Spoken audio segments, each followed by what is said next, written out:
Hello everyone, Namaste and welcome to our today's webinar on Affirmations for Self-Healing, which is based on Swami Kriyananda's book. And today's title, which we'll be looking into, is Moral Vigor. Before that, I wanted to introduce myself. My name is Brahmachari Vineet, and with me is Brahmachari Premdas. We are connecting with you from a monastery in Chandigarh. So let's begin with the reading for moral vigor. I'll do the reading, we'll do an affirmation, followed by a short prayer, and then Brahmachari Premdas will share, followed by me.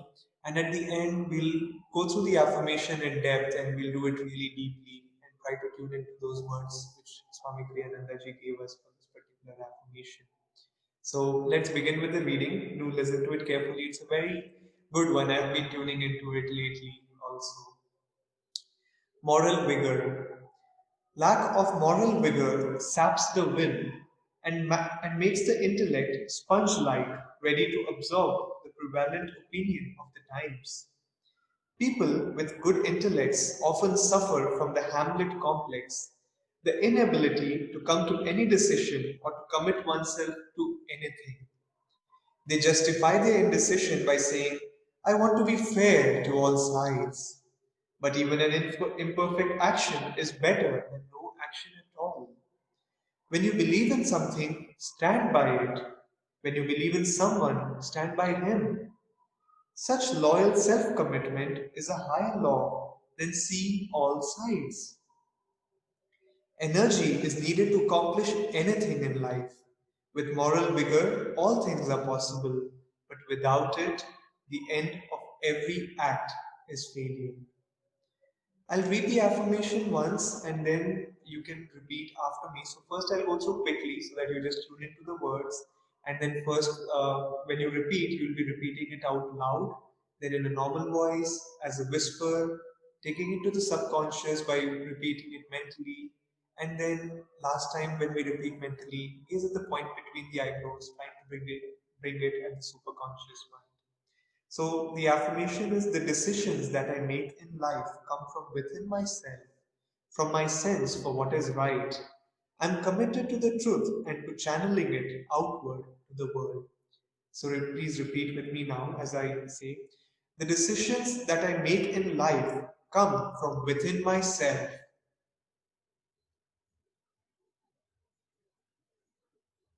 from my sense for what is right.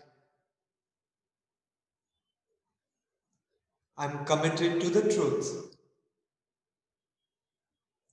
and to channeling it outward to the world. In a normal voice, the decisions that I make in life come from within myself,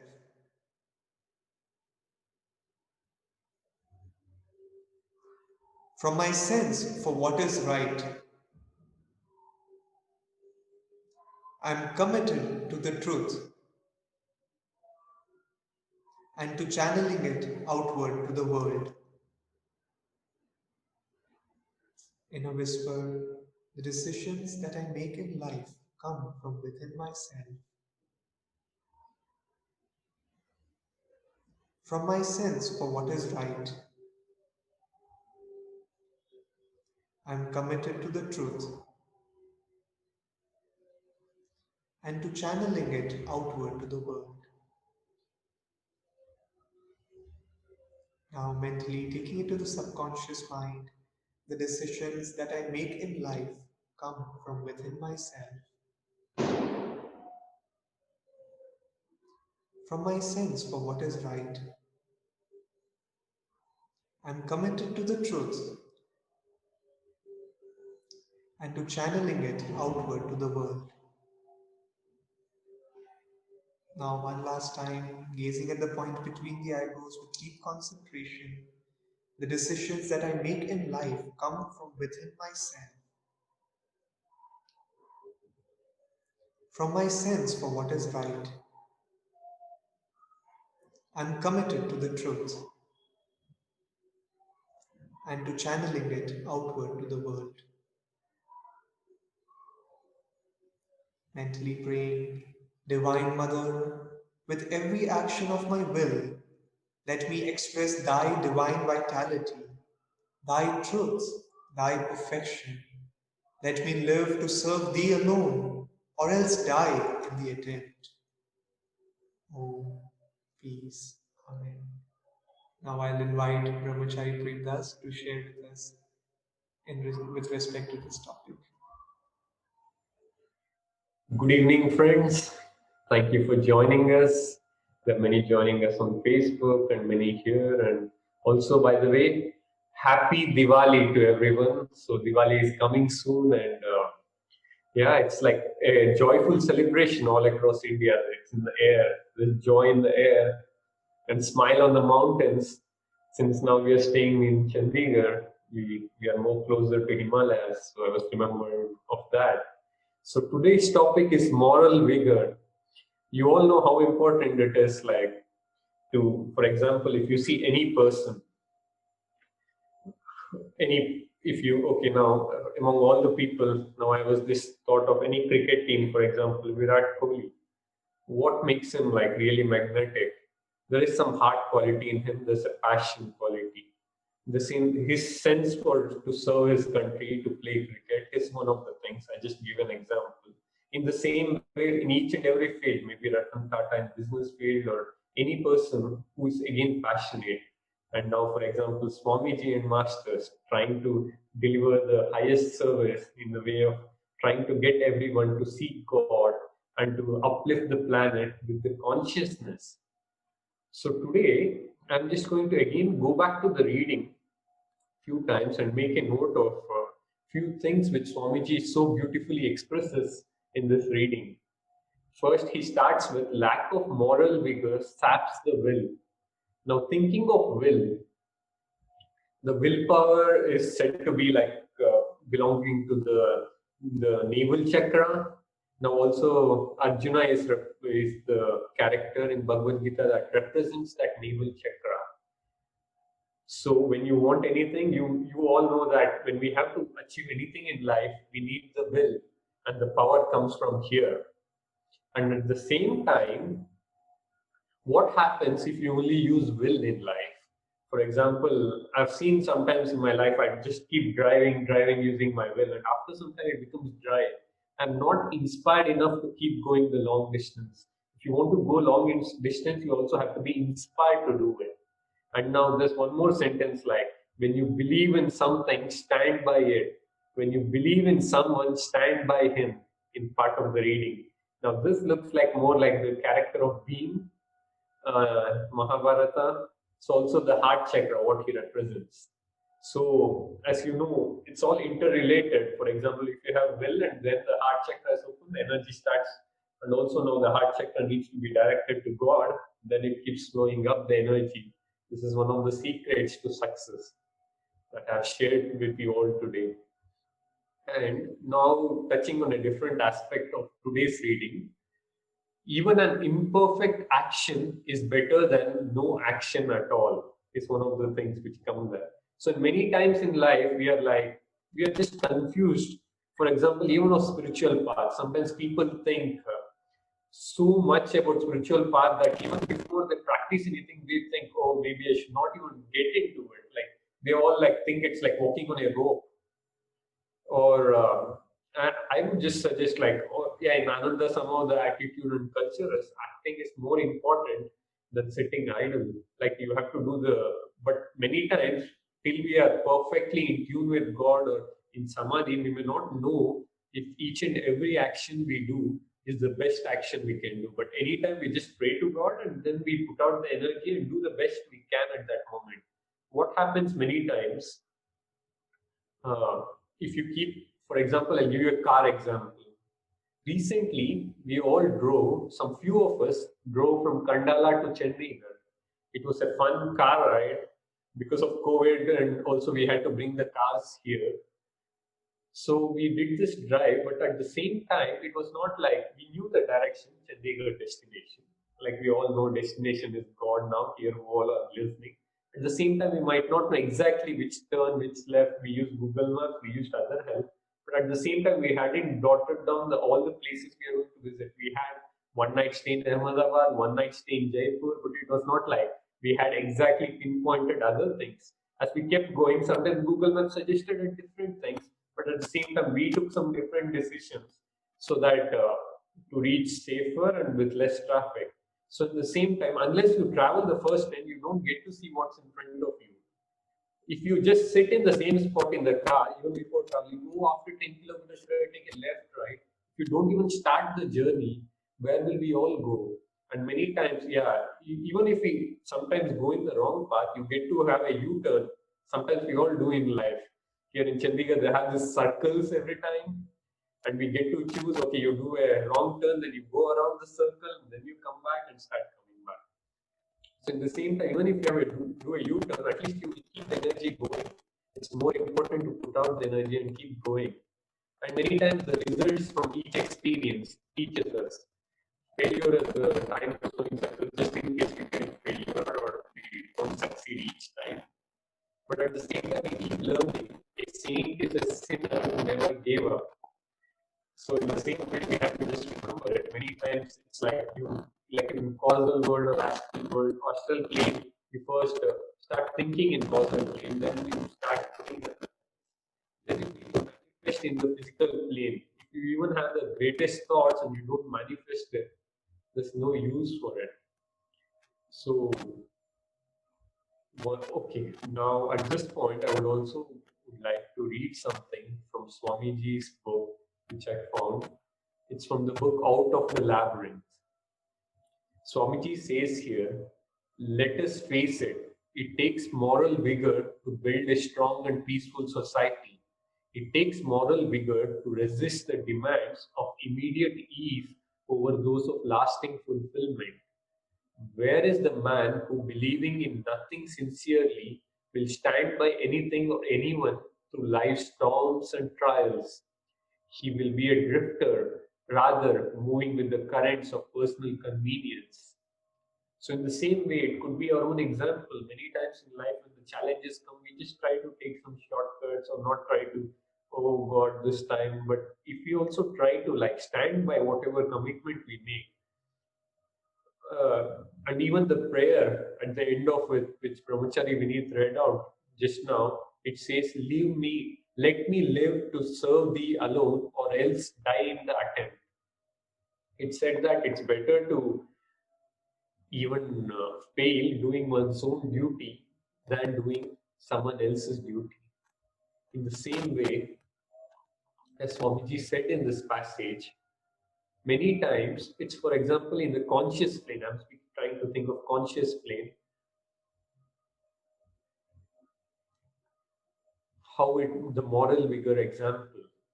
So for example, when we are so lazy and sometimes we want to do something, an action which will not be very uplifting, and we have a choice each time to keep our consciousness high. That's the battle we are facing. The battle at the level of consciousness. Each day when our thoughts go low, bring it back up, offer it to God. Then if we just keep doing that and all these practices which our masters have taught us, then we'll be able to share more joy, more peace, more love, and more harmony.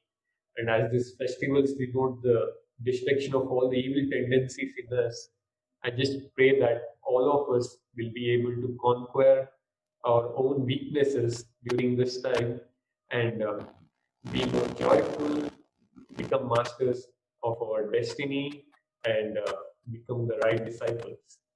I think I would like to now request Brahmachari Vineet now to share. Thank you, Premdas. Thank you for sharing that. I was fascinated by the example of our drive from Khandala to Chandigarh. We had moved our monastery, and as a result, the cars had to move. So it was quite a nice example that we can't just think that, okay, fine, if you have to move from one place to another, drive 1800 kilometers, you won't know the exact turns or you won't know the exact things. You just have to have a sense of direction. And that is what Swamiji says in this reading. He says, let me read that again, although Premdas did read it to you. Let's see. Yeah. Even an imperfect action is better than no action at all. And so many times I have seen people get paralyzed by thinking that, oh, I don't know what is the next step. I don't have clarity on what is it going to be. It doesn't matter. Just act. If you feel that I don't know whether it's this direction or that direction, well, pray to the gurus, pray to the master, pray to the saints. But if you don't feel guidance, or if you feel one probably to be better than the other, act. And then when you act, you will find that it will guide you. Energy is intelligent, is what we have learned from these teachings. In other words, that when you act, the energy will guide you. I had been involved in basically sharing the teachings of Paramahansa Yogananda ji in Hindi language, and I had been involved in making the course for that. And I had no sense of how was it going to be and what was it going to be, but I knew one thing: it was the thing to be done. It was an important thing to be done, and I just had to put one step in front of the other, and the whole team had to put one step in front of the other and have faith. This is what is most important today, because most people these days only try to do is imitation. And as once I was in my college and there was a debate on this topic, and the title of the debate was "Imitation is Suicide." And I think so. I mean, unless we are imitating some great saints, imitation is suicide. If we're just going by the mass hypnosis, I might say, of what people want to do and what people do. It's just like basically my neighbor has got this car, it must be a good car, so I'll get it. Oh, I see a lot of people buying this kind of thing, so I'll also buy it. A lot of people are doing this, I'll also do it. A lot of people like this kind of trend, I'll also do it. But like Swamiji used to say, that it is a handful of people who are committed to the truth that make difference in this world. Like Jesus Christ, he didn't have in the beginning, I mean, he was persecuted, and he had only a handful of disciples, 12 disciples, and one of them betrayed them, and there were like 11 disciples who took his word forward. And today, guess what? His teachings are all over the world, and similarly, great masters come. You don't hear Ramakrishna being surrounded by, devotees after devotees of devotees. We hear a few disciples, and so also is the case with Paramahansa Yogananda ji. It is that truth matters, friends. It doesn't matter how many people are following the truth. If you had followed the elections of the United States, you might think like, what's trying to happen? And it's all chaos. It's all just, one way or the other. Like Swamiji said, the majority cancels themselves out in this world. Swami Kriyananda ji used to say. And the minority, he said, has a possibility of being right. Not necessarily that they are right, but it has a possibility of being right. So then whom can we be truthful about? I read it somewhere recently which said that, well, if you do a good thing, if you do something which is true to your heart, people are going to criticize you. If you try to do something to please people, some people will still find a reason to criticize you. Might as well do something which is right to do, might as well do something which is true from your heart. And I have seen, I've been connected with Ananda Sangha for a long time, and I've seen people following these teachings, and I have to say, I've been impressed by how truthful people are.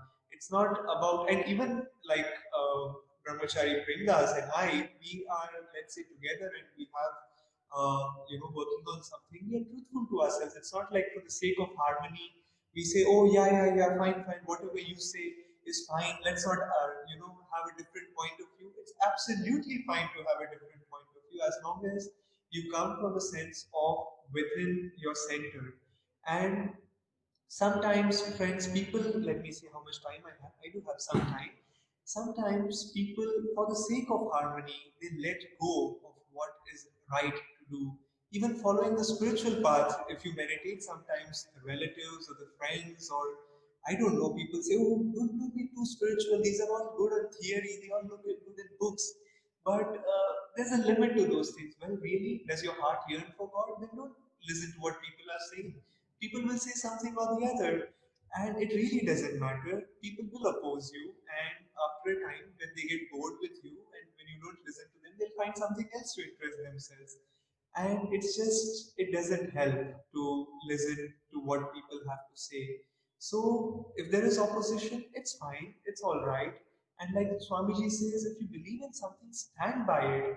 If you know, no, nobody has ever heard of a saint who was a wimp.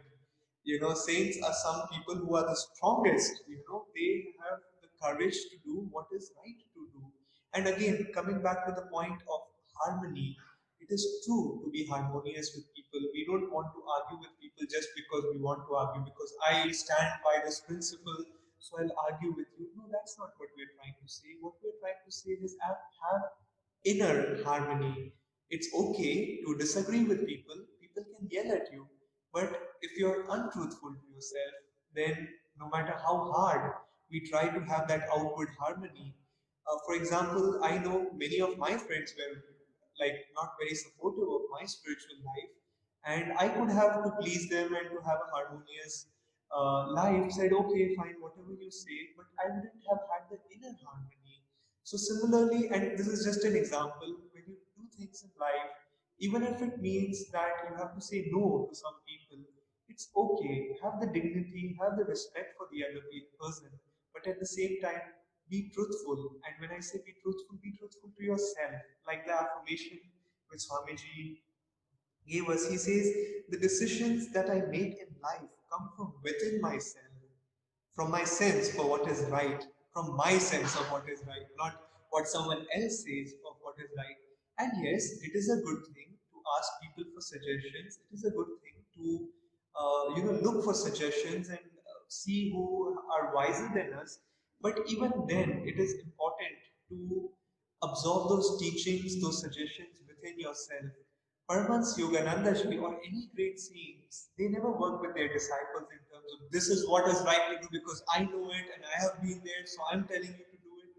No, they even their talks, if you listen to a talk of Swami Kriyananda, he makes you listen and realize the truth within yourself rather than telling that I know and hence listen to me. But isn't that what the world does? We know, we have gone before you. This is how the world operates. So do what we are asking you to do.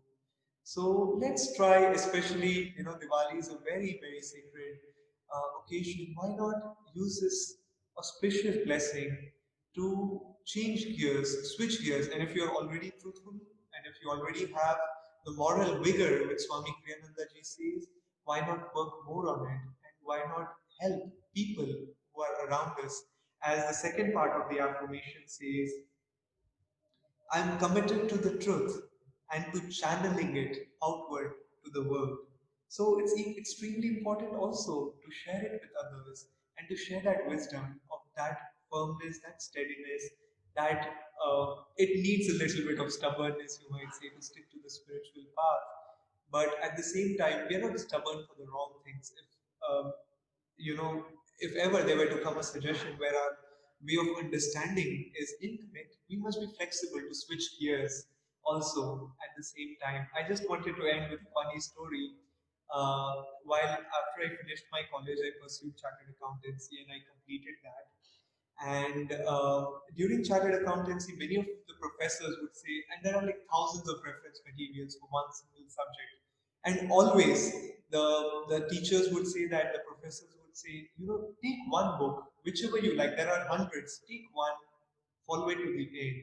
And that is what is needed on the spiritual path also. I had a friend who had, you could say, intellectual indigestion, or what Swamiji says in this particular reading, which says Hamlet complex.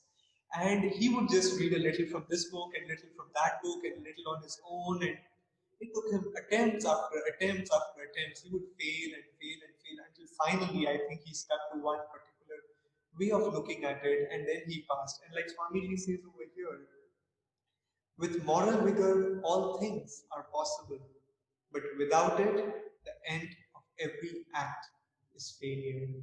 With that, I would like to pass on to Brahmachari Premdas so that we can again do this affirmation, but this time with this deeper understanding, go deeper in this affirmation. And thank you for joining us today. Thank you, Vineet, for sharing it so well. Yeah. So, friends, now we are going to do the reading again and then do the affirmation. Yeah. So, I'm just pulling it up.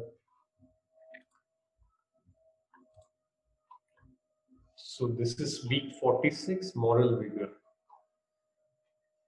Lack of moral vigor saps the will and makes the intellect sponge-like, ready to absorb the prevalent opinion of the times. People with good intellects often suffer from the Hamlet complex, the inability to come to any decision or to commit oneself to anything.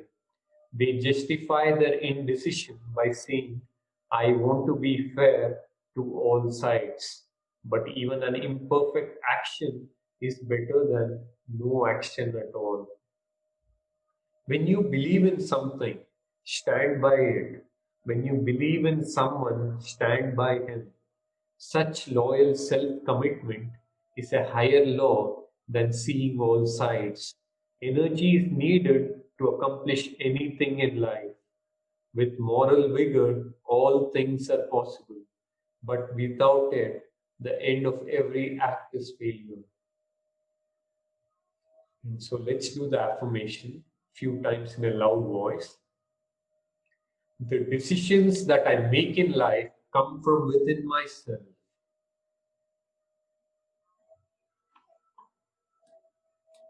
From my sense for what is right. I am committed to the truth and to channeling it outward to the world.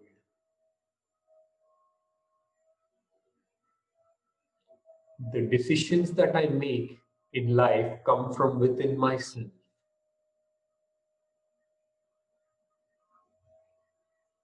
From my sense for what is right. I am committed to the truth and to channeling it outward to the world. Now let's do this in a normal voice. Please repeat after me. The decisions that I make in life come from within myself.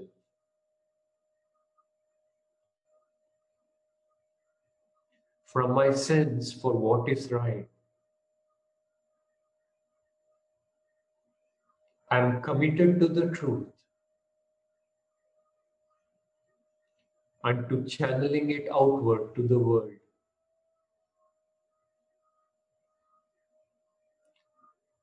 The decisions that I make in life come from within myself.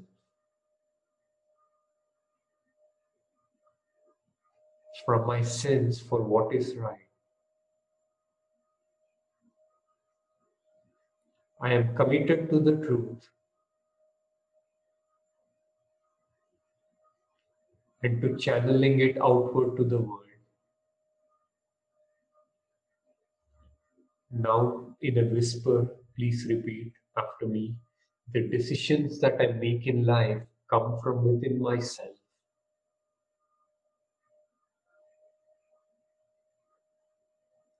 From my sense for what is right. I am committed to the truth and to channeling it outward to the world. Now, please repeat mentally, taking it deep into subconsciousness. Repeat mentally along with me. The decisions that I make in life come from within myself, from my sense for what is right. I am committed to the truth and to channeling it outward to the world. This time, offer it at the spiritual eye. Please repeat mentally again. The decisions that I make in life come from within myself, from my sense for what is right. I am committed to the truth and to channeling it outward to the world. And let's please repeat the prayer again mentally. Divine Mother, with every action of my will, let me express Thy divine vitality, Thy truth, Thy perfection. Let me live to serve Thee alone, or else die in the attempt. Om Shanti Shanti.